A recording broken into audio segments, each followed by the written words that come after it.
Okay, so let's move on to the next lecture about dimension reduction. So, um, yeah, I prepared for this lecture as quite technically deep as much as possible. So let's see how deep we can go. And then yeah, so let's start with this kind of a little bit tedious slide about what the big data is. Yeah, so big data, the term is already drowning, in my personal opinion. But when talking about the big data, people often talk about four different aspects. So the volume, variety, velocity, and veracity. I mentioned about these in the first lecture, or no? Okay, yeah. Okay, so data simply is really large, right? So the amount of data is large, and then variety. So it's composed of a heterogeneous data. So it may have some unstructured data as well as a structured format, and structured data may also have a categorical variables and also numerical variable. They all are in different scales. So how we combine them properly is a really issue. And velocity means the speed of the data accumulation. So even though we finished the data analysis up to yesterday's data, maybe today we have new portion of the data that we have to use to update our analysis results. Okay, so how we can do that efficiently for kind of a streaming data setting is about this velocity. And veracity means some kind of noisy aspect in our data. So even though we collected so many different features or attributes from our data, and also so many data items as well, some data items or features may not be helpful at all for our own tasks, right? So some data may be mislabeled, or some data item in the case of an image data, is quite blurry. So yeah, even okay. So big data, as I mentioned, it has all these variety components to it, and so it means we have a data which is represented in high-dimensional spaces. So these are some examples of like a simple data representation from some raw data, which is not like a numerical or tabular format. So in the case of an image data, we can simply use pixel values. So suppose we have like 3 by 3 pixel images in maybe grayscale images, and then we can extract out those pixel values, and then we just concatenate them as one single vector. And then if we have another image, and then we have another vector, okay. And then in the case of text data, we basically have a bag of words representation. So we first set up the vocabulary by collecting all the unique keywords from our document set. So John likes movies, Mary, and then likes appeared already, and then we skip them, and then to, and so on. So that way we construct these vocabulary where each word is forming one dimension or one attribute, and then the corresponding feature value for our document or data item will be the frequency or the number of occurrences of each word.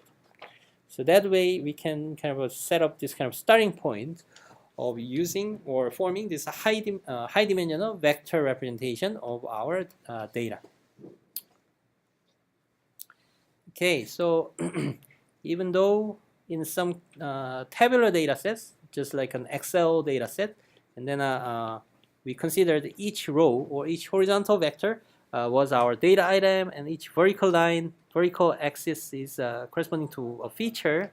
But we use this representation in this lecture, where one vertical vector is representing one data item, and one horizontal vector is corresponding one dimension. Okay, then, so in this lecture, we will study various techniques in this dimension reduction.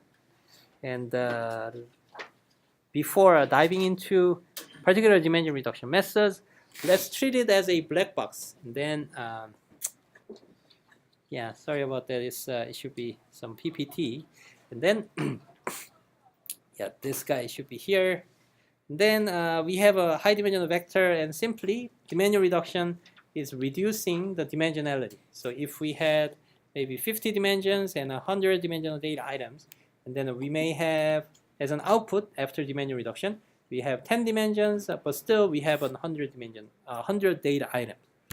Okay, and then as an additional input to this dimension reduction, we can sometimes specify or given the target dimensions or the number of reduced dimensions as additional input, so that we can tell how many dimensions we should have, and then also some other information, including some other parameters and additional information, which I will show later.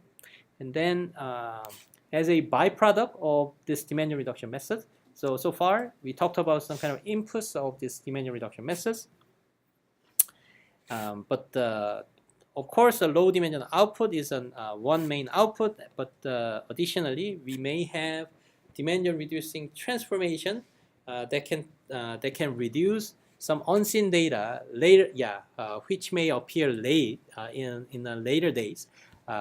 We can use this dimension reducing transformation in the case of applying that dimension reduction to a new data. Okay, so this kind of additional output is basically an optional. Some dimension reduction may give this, or some other dimension reduction may not give this. Okay. Okay, so benefits of dimension reduction. So why do we reduce the original dimensionality of our data? So obviously, it will reduce the data so that we can more efficiently compute something using our data. So it requires, of course, less storage, and also some fast. It supports fast computation. So if you imagine some kind of Euclidean distances between these much dimensional vectors, or after dimension reduction, we have reduced the dimension into 10, and then if we compute the pairwise distances or Euclidean distances, it will be much faster. Yeah, that's an obvious. And then more importantly, instead of just a reduction of computing time or data amount, it's also doing more beneficial things, or it can do some helpful things to us. So the first one is something called the noise removal, or improving some kind of data quality. And then in the case of neural nets, it's basically, it can be viewed as a process of a dimension reduction in a way that the resulting representation in a reduced dimensions, this resulting representation can be much better one for our own task. Okay, so for classification or regression and so on, if it is a much the new vector representation, although the dimension was reduced, if that is much more helpful, and then it can correspond to this kind of noise removal or improving the data quality. Okay, and then since we are, this lecture is about the visualization. This dimension reduction can be used for this 2D or 3D representation of our data. Then this is one example of the dimension reduction in the visualization example. So it's showing the map of science. And then, so if you imagine some kind of world map, and then those two nations or countries are closely located, and then we kind of consider them as kind of similar to each other. So for example, Korea and Japan and China are similar in many different aspects, but between Korea and maybe in the US are not having in common much of things. So that kind of similarities are encoded just like as a kind of world map. Okay, so that is the kind of main idea of using dimension reduction into this visualization applications. Okay, so this is one example of map of science where each data items, although each data items were represented in much high dimensional vector, we reduced them into two-dimensional vector, and then this two-dimensional vector is corresponding to the coordinate, geometric coordinate in this two-dimensional space. Okay, so like this point, so it was like 3, 1, and then these are the two-dimensional outputs computed by dimension reduction. And then we see this point has a material science and engineering, and then around here, yeah, suppose this one was 3.5, 0.8, and then this one is applied physics. So it means the dimension reduction somehow encoded those two areas quite close in this world map type of a visualization. Okay, and then interestingly, although it's not that close to each other, but we see acoustics in somewhat nearby regions. So I don't know why material science and engineering and acoustics are shown closely located, but yeah, it's a kind of interesting kind of aspect that we can explore. Okay, but at the same time, this material science, engineering, and applied physics are really far apart from cognitive science and sports medicine and brain studies and languages and so on. So they are all together, yeah, forming one kind of continent or one group of data items that are close to each other, but they are really far apart from those statistical physics, physical chemistry, thermodynamics, and so on. Okay, so that way we can kind of get the overview about our data really quickly. So like this kind of part is maybe like a physics and chemistry, and this maybe is some kind of human-related, more humanity type of yeah, groups of data, the scientific fields, and so on. Okay. So that way we can get this kind of groups as an overview from our overview of this visualization, and at the same time, some outliers are also observed as well. Okay, so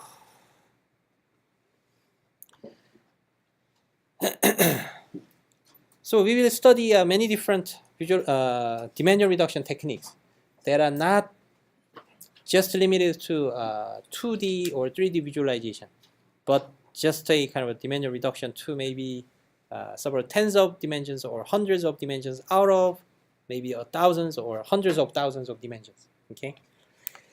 Okay, so at a high level, we have two different categories of dimension reductions. Let's see. Oh, okay. Yeah, I fully recharged it, so it stopped working. It stopped working, but the ink color was white. Okay, so there are two different categories. The first one is a feature selection and the feature extraction.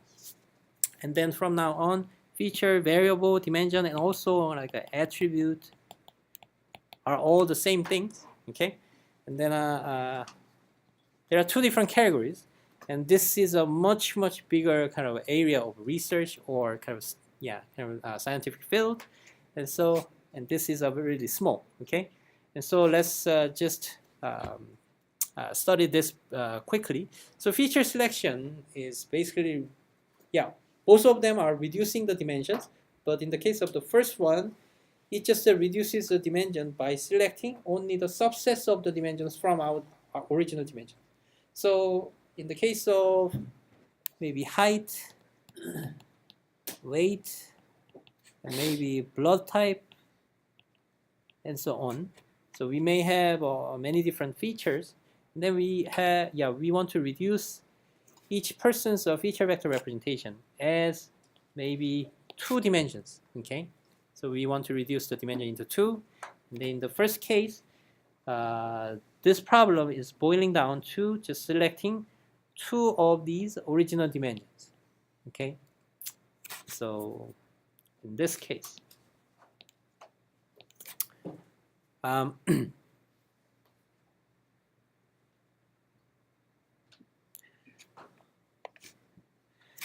yeah, it's corresponding to selecting the first dimension and the second dimension and the third dimension in order to produce these 3-dimensional representation. Okay, so that is a feature selection. And then the feature extraction is,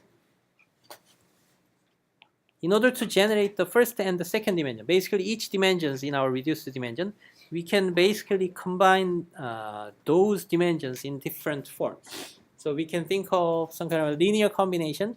So height times 0.7 and weight times 0.2 and blood type times 0.1. And then let's form the first dimension, and then height times -1 and so on. Okay, so it can be this kind of a linear linear combination, or it can be like a rule based. If height is more than 170, and then if weight is lower than 60 kilograms, and then I will set the corresponding dimension as 1. Okay, if we satisfy only that rule, and then we set that dimension as 1. Okay, in that case, we can apply this kind of rule-based kind of different combinations of rules to generate the different types of dimensions. Okay, so in that case, that combines or takes into account multiple variables simultaneously in order to generate one dimension, and then that is called this feature extraction. Okay, so let's study what this feature selection, the detailed method about this feature selection. So, in order to think about a particular method, we typically have to consider some kind of objective criteria.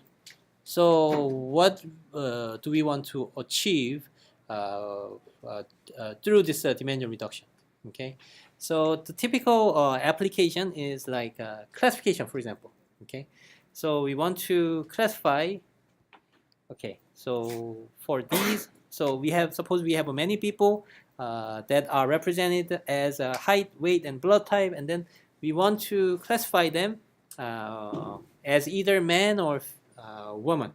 Okay, so in this case, when our main objective function or target goal is a classification, and then we can basically select two of them that can bring that can lead us to the best classification accuracy, right? It doesn't matter. It's a separate problem of considering what kind of a classification method to use, because that's kind of a separate process, because we are using dimension reduction as a kind of pre-processing, right? So our task is something like classification using a separate classification methods. But in that case, what will be our optimal set of two dimensions? Okay. And then in that case, we can just do many of trial and errors, right? So trial and error. So in the case of like 10 different features, suppose we are selecting maybe 3 of them that are optimal for a particular task. In case of a classification, we want to maximize the classification accuracy. In that case, trial and error. By following the trial and error method, we may have this many number of different cases of selecting 3 of them, right? Okay, so it's already having some kind of combinatorial nature. So it's like, the selection or checking all the different cases is like not done in a polynomial time or something like that, right? So in this case, the number of possible cases are exponentially growing in the number of the total dimensions.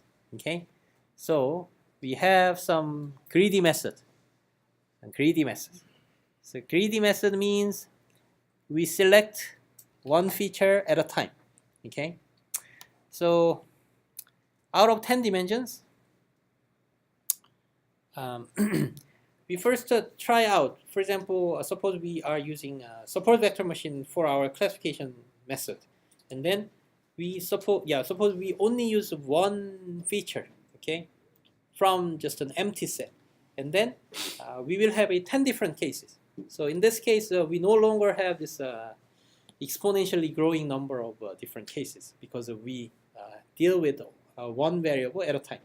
So we have 10 different cases, and then we choose the optimal variable that will maximize the classification accuracy. Okay, and then we add them into our set. Okay, so that was like a fourth feature. For example, height. And then in the next stage, we have 9 remaining dimensions in our original dimension, and then we consider adding one additional dimension into our set. And now we use two-dimensional data, and then do the classification, and then choose the best performing dimension. That way, we can kind of greedily choose one dimension at a time, and then that way we gradually increase the optimal sets of dimensions. Okay. So that is called forward selection, which basically start with an empty set and then adding one variable at a time until we reach the number of target variables that we obtain. Okay, and then we can also think about the opposite direction of backward elimination. So that means we start with all the dimensions and then do the classification. Okay, that performance was suppose that performance was 95%, and then now we exclude one variable at a time. Okay, and then we have 10 different cases when excluding different variables, right? And then maybe when excluding the first dimension, and then the accuracy was 93%, and then when excluding the second dimension, 89% was our accuracy. And then which variable is better between these two, the first one and or the second one?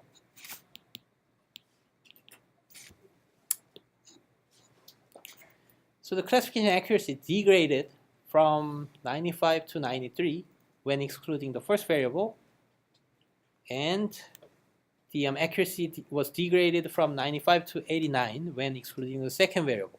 And which variable is more helpful or more important variable for our classification? Second one, right? Because it brought more kind of degradation of our decrease in our classification performance. So we select the variable that brings the most decrease in our performances. And then similarly, so we choose one, and then we now we have 9 variables in total, and then we also from this we also exclude one variable at a time. Okay, and then we select the second one until we obtain maybe 3 variables as our target number of variables.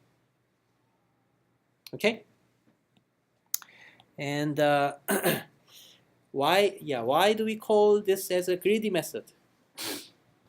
What is the difference or weaknesses or the issues about this greedy method when compared to this case of considering all the cases of 3 different combinations?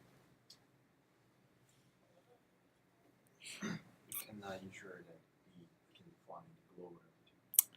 Yeah, that's right. So when handling one variable at a time, and then the optimal set found in that way may not be guaranteed to be our optimal set, right? So it is not basically considering all the possible cases. So in this case, when selecting one variable at a time, and then 3 and 8 and 5 was selected, but altogether when selecting 3 simultaneously, and then the other cases that was not considered, for example 4, like 6 and 8, for example, this guy was not considered at all because we already chose the first variable as the third variable or third dimension. Okay, so that's kind of general limitation of this greedy method. But still, we attain some computational benefits by avoiding to consider all the possible cases. Okay. And then that kind of objective criteria. yeah, we can use many different criteria. So the classification accuracy could be one, and then the other one is like those kind of information gain and correlation and so on. So there are many different measures, and yeah, based on this measure, and yeah, we can follow this kind of greedy method of a feature selection. And I think that's it for feature selection. That's it. And yeah, there is not much thing that we learned from this feature selection. But so now we move on to this feature extraction. Okay, so when calling the dimension reduction or when mentioning dimension reduction, I will assume this dimension reduction as a feature selection. Feature extraction. And then there are many different aspects that I will describe in more detail. So the first one is linear versus nonlinear. So these are the characteristics or kind of taxonomy about how we can classify or categorize different dimension reduction methods. So the first one is linear versus nonlinear, and the linear method is like so when we have 4 different dimensions, and then each of our target dimension is represented as a linear combination of the original dimension. In that case, we call that as a linear dimension reduction method. And the nonlinear dimension reduction method is all the other methods that are not having this kind of linear representation. So what is the example of a linear dimension reduction method? Yeah, PCA. What else? LDA. LDA. What else? TSNE is not a linear method. It is not. MDS is actually not a linear dimension reduction method. Although, yeah, as I mentioned later, MDS is a really a big category, and then within MDS, PCA is included. Okay, so yeah, partially right to say that MDS is a kind of a linear dimension reduction method. Yeah. Yeah, so there are not many dimension reduction methods that are linear, but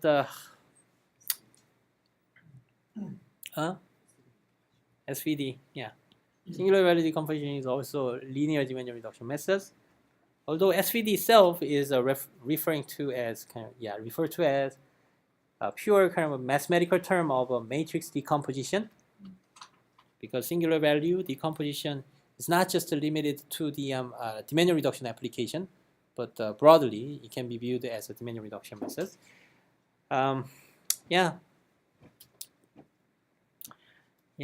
Have you heard about this ICA? ICA. Does anyone know the full name for it? Yeah, independent component analysis. It's from probabilistic kind of a thing, which I don't know exactly. I mean, I haven't studied this much. And also, similarly, something like a CCA. CCA. Does anyone know? Yeah, canonical correlation analysis. Is it right? Canonical correlation analysis, right? Yeah. Yeah.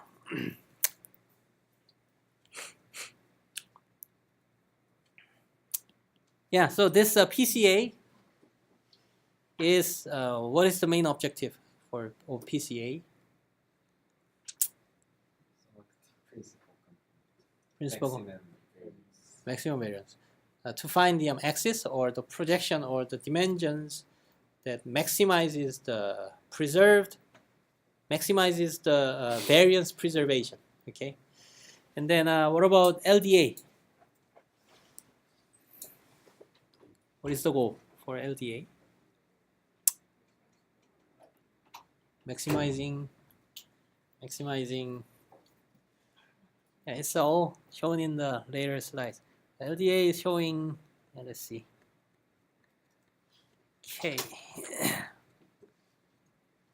Okay, something like this. So this is an LDA, and this is a PCA example of using some synthetic data of using 7 Gaussian mixture data. Okay, so this data set can be viewed as like a 7 different clusters, okay, somewhere in our space. And then if we use just a PCA without knowing their class labels, and then we will just try to maximize the variance. Okay, and then this one will be the result that we will obtain. And then in the case of LDA, although that LDA will require will take the additional input, not just the input original matrix, which is a high-dimensional feature matrix, feature vector, but it also takes an input of class labels. So we basically tell the dimension reduction methods about each data item's label. Okay, and then given such kind of label in addition to input feature vectors, the goal of this linear discriminant analysis, it doesn't care about the variance preservation or preserving the distances. It only cares about the separation between the classes.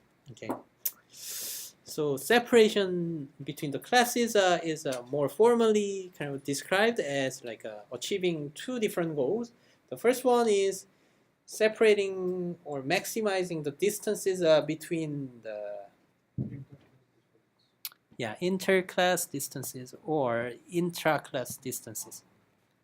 So if we have 2 classes, I mean, it mathematically maximizes the distances between the centroid between the classes, but at the same time it tries to minimize the center and the data points and the distance between the particular data point and its corresponding cluster center. Okay, so it tries to minimize this, okay, maximize this. So altogether, formulating these 2 as a single criteria, and then doing some computation, and then it will achieve this kind of a dimension reduction results. Okay, so it is called also this kind of supervised dimension reduction method. So supervised means, so if you imagine some kind of supervised learning versus unsupervised learning, in terms of the input that we give to the algorithm, we give the data input matrix or feature vectors and also additional labels associated with it, right? So the setting is the same. So when running the dimension reduction, when giving those kind of colorful label information in addition to this input feature vector, this is called a supervised dimension reduction method. Okay. Okay, so back to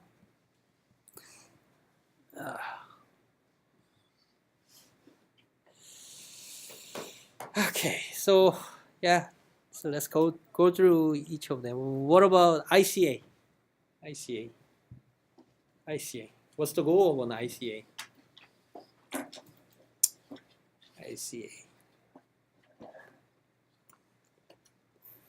The ICA is trying to find the 2 axes that are statistically independent, and personally, I think they are somewhat related to PCA, but it's starting from some probabilistic assumption about our data generation. So in the case of PCA, although PCA doesn't start with some assumption that our data set is generated from some Gaussian underlying distribution of a Gaussian distribution or some other distribution and so on, right? But in this ICA case, the data distribution is generated from some mixtures of Gaussian. So we have maybe 2 or 3 different Gaussian data, and then one data item was generated from one of these 3 different Gaussians. And then what are the data items that were generated from the same Gaussian? And that way we have to kind of cluster those data items. And then also we have to estimate the mean and the variance of each of these 3 Gaussian components. Okay, so that is almost similar to something like a Gaussian mixture, but it's almost the same.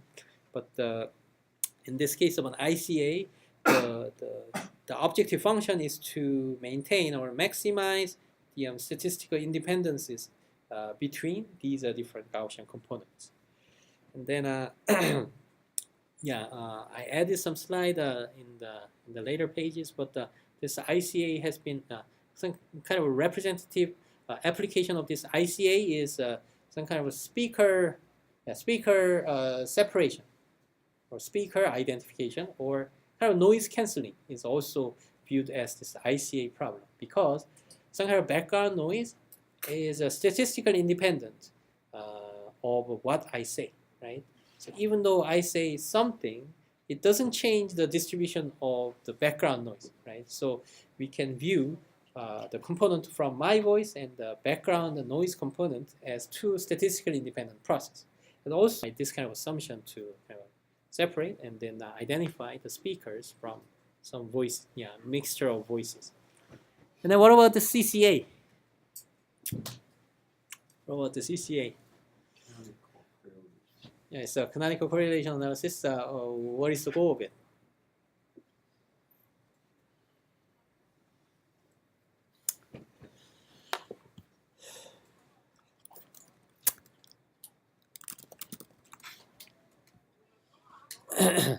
So CCA is having a different input setting. So in the case of dimension reduction methods, let's see.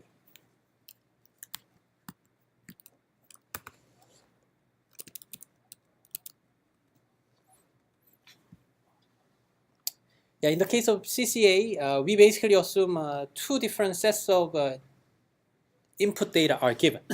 Okay, and then these two different data sets are living in different spaces. So for example, we collected a patient's data, which are represented as a height and weight, and maybe blood type, and so on. And then another hospital also collected some other data sets, basically patient data set, but they are represented as their kind of long, maybe CT images and maybe some brain kind of signal and so on. So these feature sets are completely different from the first data set's features, right?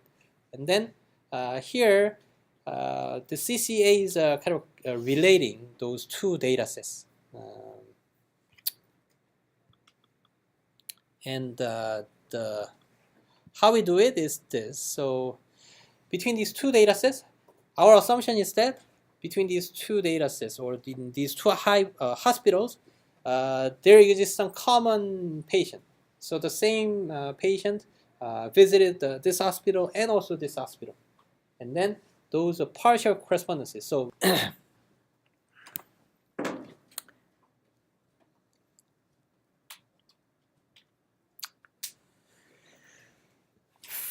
okay, so we already covered many of them, and the next part is unsupervised versus supervised, and then in case we supply additional information such as class labels, and then we call them as supervised dimension reduction methods, and then the next one is this global versus local, which is a quite important concept. So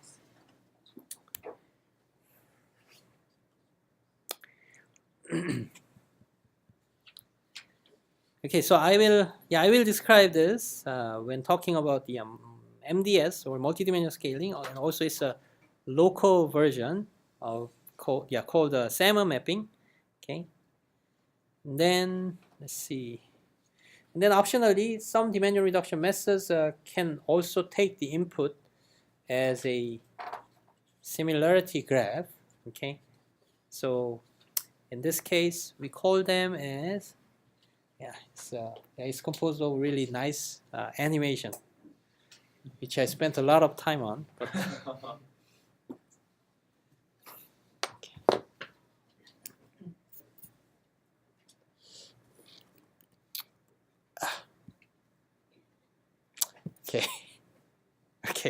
okay, I try.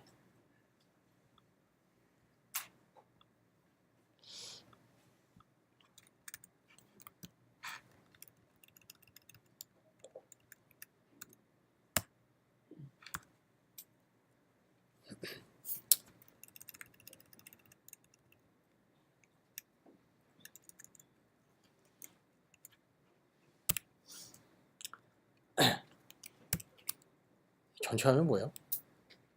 미치겠다. 네. Shift F5 아니에요? 맞아요.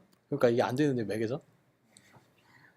메뉴 중에 있지 않나요? 저기 아래 그러니까 마이너스 아니 단축키를 좀 좋아하는데 맥에서의 단축키는 0.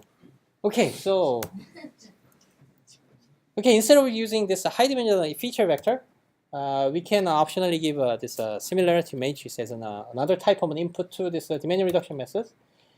And then sometimes, even though some dimension reduction method by default, it takes a high-dimensional feature vector, but it sometimes internally first create this kind of similarity matrix before doing the main kind of stages of dimension reduction methods. Okay.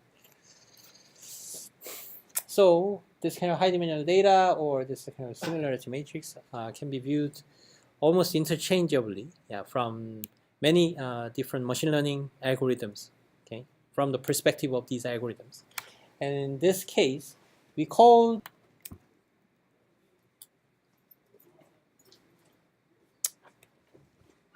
okay. So I'm gonna give you just an example. Suppose we have these 3 data items and 3 features, okay? And then how we compute the similarity graph or distance graph or distance matrix or distance graph or similarity matrix or similarity graph is to just compute pairwise distances. So let me add one more dimensions. Oh, aha.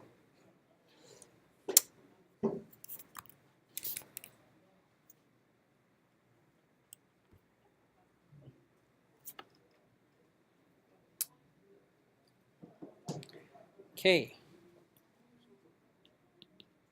So suppose we have a 4-dimensional vectors, and then we have 3 data items, right? And then how we compute the similarity matrix is 3 by 3 matrices, right?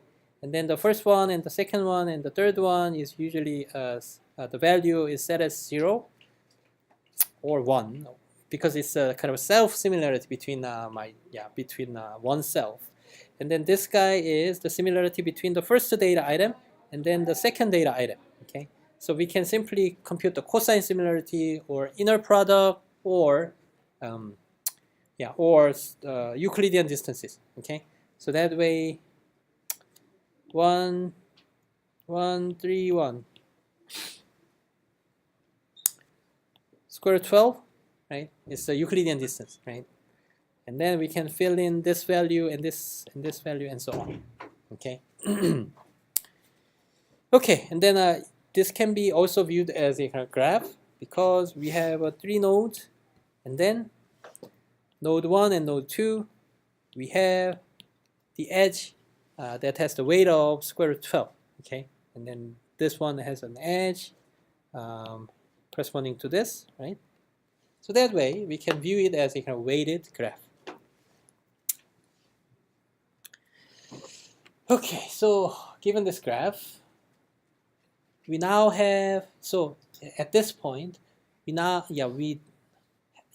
don't need to have the original feature vector representation. We only need the pairwise relationships. Okay, in that case, we can generate their vector representation from this algorithm. So that way, we call this as a graph embedding. So given the graph, we embed them into a particular space.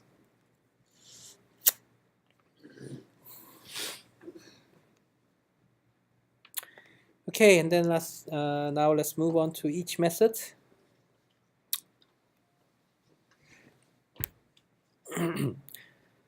So we have PCA. PCA is a quite widely used method, right? So if we have this kind of 2-dimensional data, and then the PCA will find one direction or one vector at a time that maximizes our the variance of the data when they were projected into this line. Okay. Okay, as an algorithm that is used, this eigendecomposition is used, and then due to some kind of nature of this PCA, we always obtain this kind of orthogonal axis.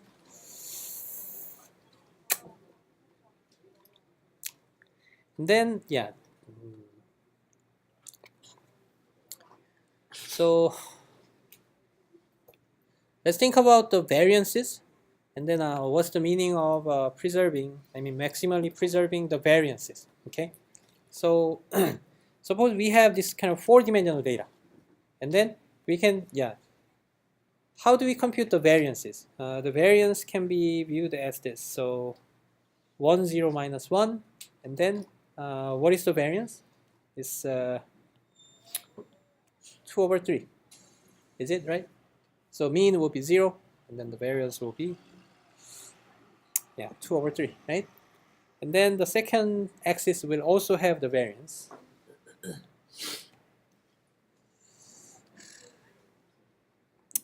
Okay, so this, right? So I can compute this value.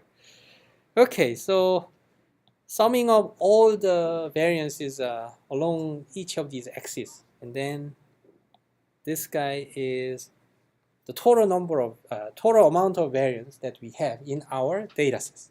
Okay, and then through some mathematical kind of proof or derivation, we can prove that the total sum of these variances is actually the same as the pairwise distances between all the data points. So we had this and this and this, right? So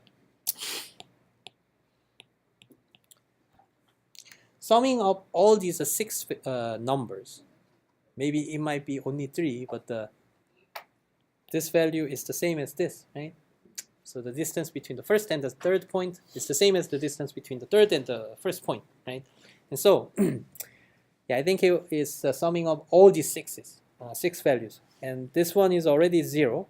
And so, basically summing all the squared values in this pairwise Euclidean distance matrices, that value will be the same as this value, okay?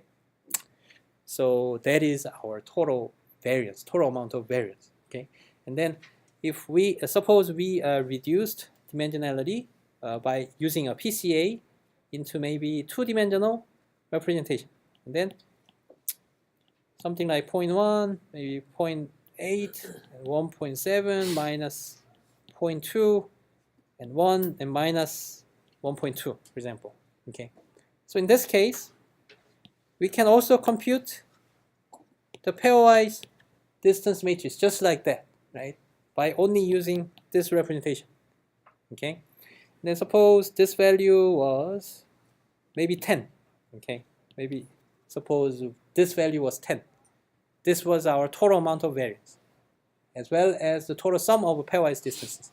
And then we reduced the original dimension using PCA, and then we have a 2-dimensional representation, and then computed their pairwise distance matrices. And then we computed the total sum of squared pairwise distances, Euclidean pairwise distances from this matrix, and that value is always smaller than these 10. Okay. And then suppose it can be 7, or using some other linear and orthogonal dimension reduction methods similar to PCA, but it did a little bit poorly, more poorly than PCA, and then it might have the pairwise distance matrices as maybe 5. So it means it it preserved 70% of the total amount of variance as well as the total amount of pairwise distances. And then in this case of method, it only preserved 50% of the variances in our data, 10, okay? And then I'm just describing or telling some practical characteristic that you might observe or that you might have to care when using this PCA. Okay, and then in the case of PCA, suppose we use the first dimension that is considered as the best single dimension by PCA, and then we use the first. We use 2 dimensions and the 3 dimensions and up to 4 dimensions. Okay, when using all the 4 dimensions, and then out of the total amount of variance, it will be 10. And then it will be something like, yeah, so let's consider like forming this matrix only using the first dimension, or the second dimension, or the third or the fourth dimension. In that case, how much the value would that be from computing the summation of these pairwise distances? That value will always be monotonically decreasing, and then it will be something like 4.5 and 3 and 2.5. What's the sum? It's already 10, right? 1.5 and then 6, 9, and 1. Yeah, it should be something like this. So it is monotonically decreasing in terms of the amount of variance that each dimension of PCA will contain. Okay. Okay, and then if we use the first 2 dimensions, and then we can compute how much variance or how much pairwise distances that we preserved, right? 75%. Okay. So this is kind of an intuitive measure that tells you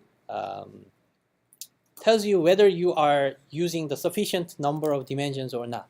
So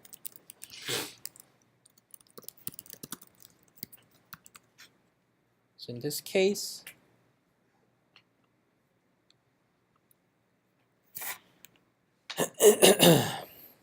so it is a TensorFlow's embedding projector example is by default running a PCA on the Word2Vec 10,000 data items. Then okay.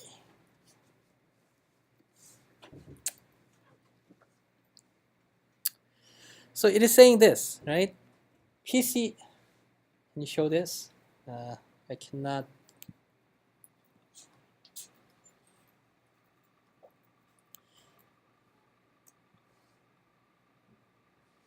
Okay, so can you see this? PCA is approximate. It's giving a warning message.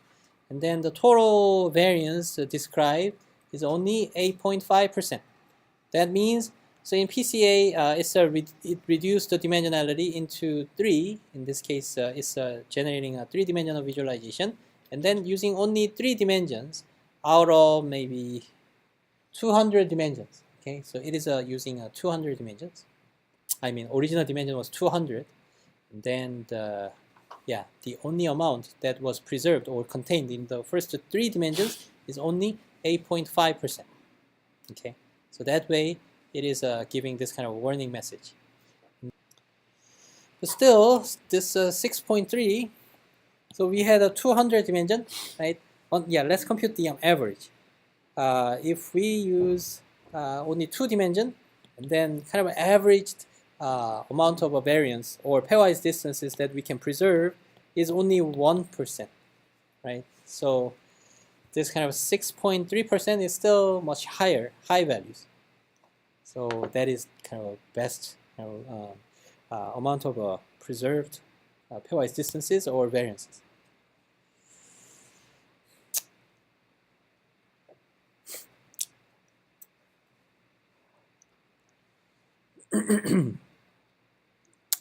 Okay, so that is the PCA, and then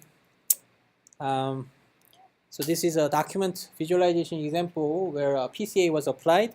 So PCA is used to determine the position of each document, which is in this view called the Galax view.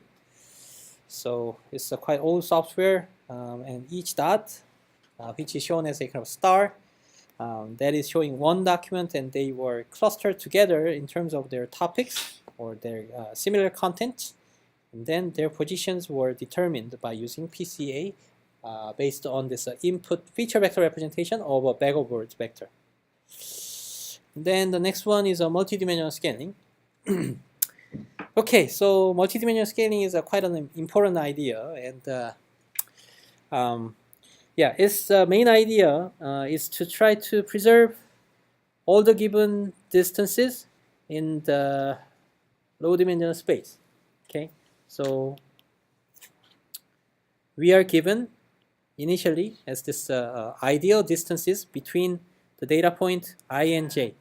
So if we have 10 different points, and then we have 45 different pairwise distances or pairwise relationships, right? So this kind of input is already given, and then we consider the 10 points two-dimensional output. So yi is a two-dimensional vector, something like a 3, 1 or 1, 3 and so on. And then in this low-dimensional coordinates and their distances should be matching or should be as close as possible to the ideal distances. Okay, so that is the main idea of this multidimensional scaling.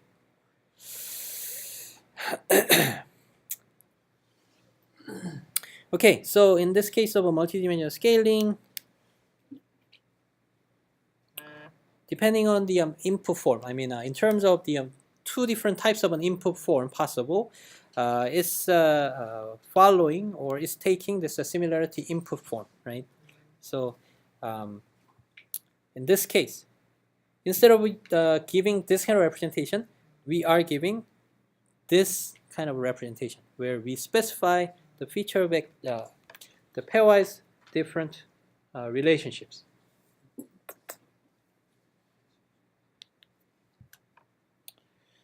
Okay, so when following this criteria, we call them as a metric MDS, and then non-metric MDS is a kind of a more advanced version than this, where we only take care or we only care about the ordering of distance values. So in this case, since the pairwise distance values for those of 45 distances, and then it was like maybe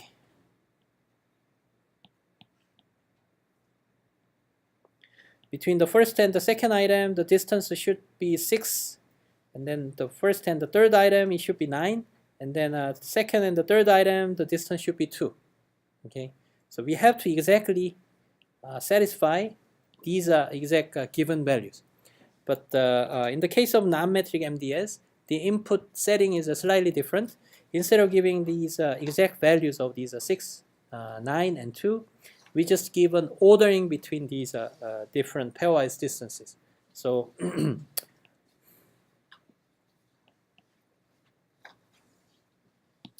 so 1, 3 should be more distant than 1, 2, and then 2, 3, because this guy is saying that 2 and 3 should be the closest distances relatively to any other pairs, and then this one should be more kind of far apart than the distance between 2 and 3.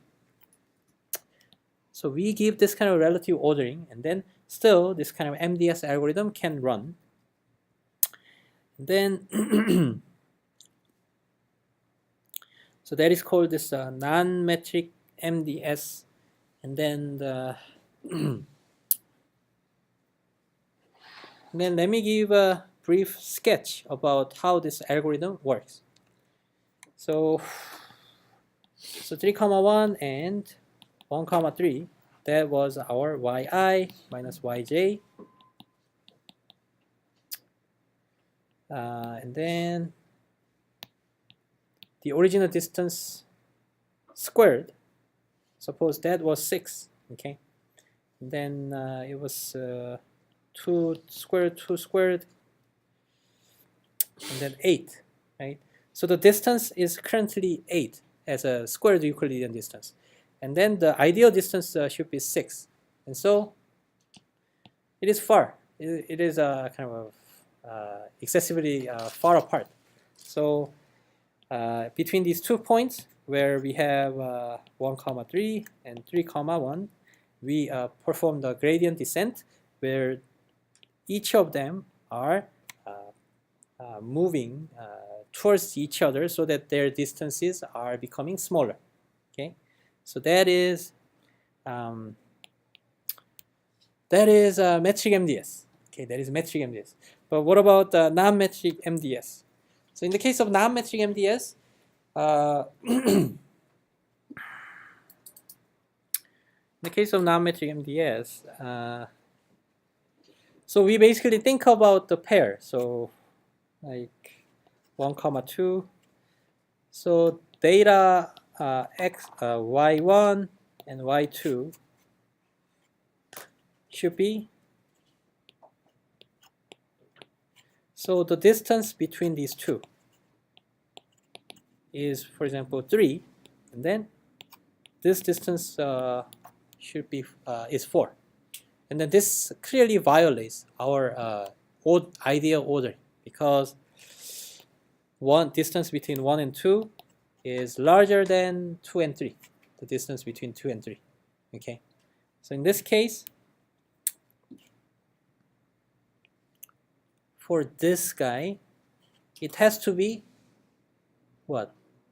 It has to be larger than 4, right? And what about this? This distance, I mean, if we imagine some kind of corresponding ideal distances, although we are not initially given the ideal distances, but at this specific situation, we can think about these ideal distances.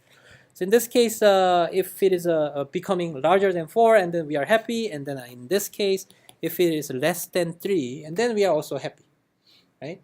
And then for those violating pairs, and then we use this exact same criteria. So in this case of original metric MDS, we consider all the possible pairwise distances and then try to fit them with the ideal distance of this guy. But in the non-metric MDS, we first consider the relative orderings, and then we find out the pair of the pairwise distances, which involves 4 of the data points, right? So this pairwise distances involve 2, and this guy, it will involve 2 other points in general, although we are having 1 data points in common in this specific case. But in general, it involves 4 different data points, right? And then for those pairwise distance pair that violates this relative orderings, and then we can form this kind of objective criteria only involving or containing those violating pairs, right? And then the remaining story is still the same. I mean, so that way, this kind of non-metric MDS can be viewed as kind of a partial MDS, which is inside of the outer loop. So outer loop, I mean, when kind of imagining, kind of implementing this kind of algorithm, and then we first form this kind of outermost for loop as like some kind of iteration, and then each loop we first check the violating pairwise distance pairs, and then we only involve them, and then form this kind of criteria, and then we optimize this criteria just using metric MDS algorithm, gradient descent algorithm. Okay, and then we go back to the next loop, and then check what pairs are newly kind of violating, and so on. Okay, so naturally, this non-metric MDS is much slower, although each iteration may involve only partial set of these pairs, which violates these relative ordering. But it generally is quite a large numbers because so just like a PCA example. So if you imagine how much information PCA has preserved, and it's preserving only like a 2%. It's inevitable. It's natural because we have to use only just the 2 dimensions, which is such a small number compared to original dimensions. So in this case, the violating pairwise distance pairs are so many. So out of maybe 45 pairs in the case of 10 data items, and then maybe approximately 30 pairs may violate. So in this case, each iteration is almost taking this almost the same time as just an MDS using a full data items. So I think you guys are kind of ready to implement this MDS Metric MDS. Questions so far? Okay, then. Okay, so now it's time to talk about the local version of the dimension reduction method. So in the case of multidimensional scaling method, we now understand this criteria, right? But in this criteria, if you think about large distance and small distance, so suppose this ideal distance was 100, and then this actual distance was 80, and then we are incurring like a 20 kind of amount of loss, the loss of 20, and then if this distance was like a 1, and then this was a 1.2, and then it's only incurring maybe the loss of 0.2. So this is a much small. So from this equation, when using this distance information, and then naturally we focus on preserving large distances. Large distances first. Compared to small distances. So in that case, it kind of violates our intuition in the following sense. So in this example of map of science, so it means we try to preserve the distance between this point and this point. So this was 100, okay? And then suppose this distance, the actual distance was 80. And then we will try to focus on placing them so that their distances are close to 100. Instead of just this distance was ideally 1, but the distance was 0.8, and then this distance was ideally 1.5, but now the distance is only 0.3. So in this case, it can give us some kind of misinterpretation or misunderstanding that this guy is closer to this guy than this guy, right? So typically, what we mostly care about in when analyzing this kind of visualization is kind of local neighbors instead of large distance. We do not care how exactly they are far apart, right? So that way, this kind of preserving the local information is more important concept.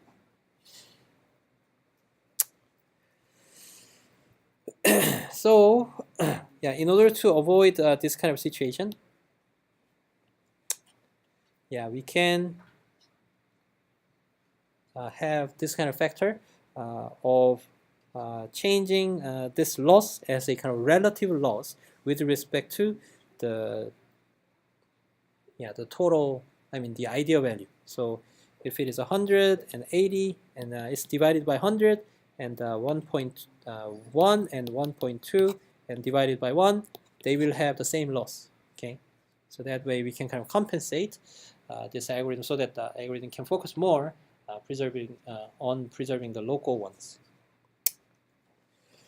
Okay, so this the time's almost up, so I will continue from here next time. And then as you've seen, I've uploaded some code implemented in IPython notebook and also some MATLAB code.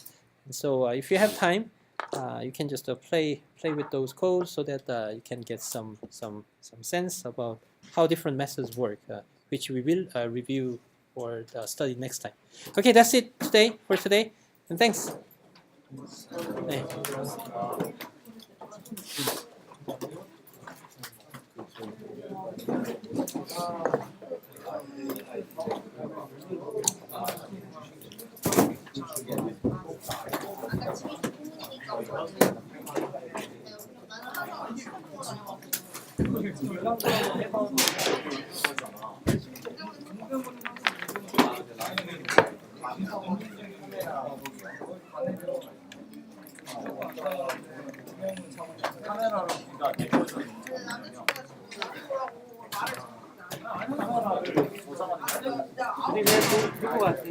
내가 할게요.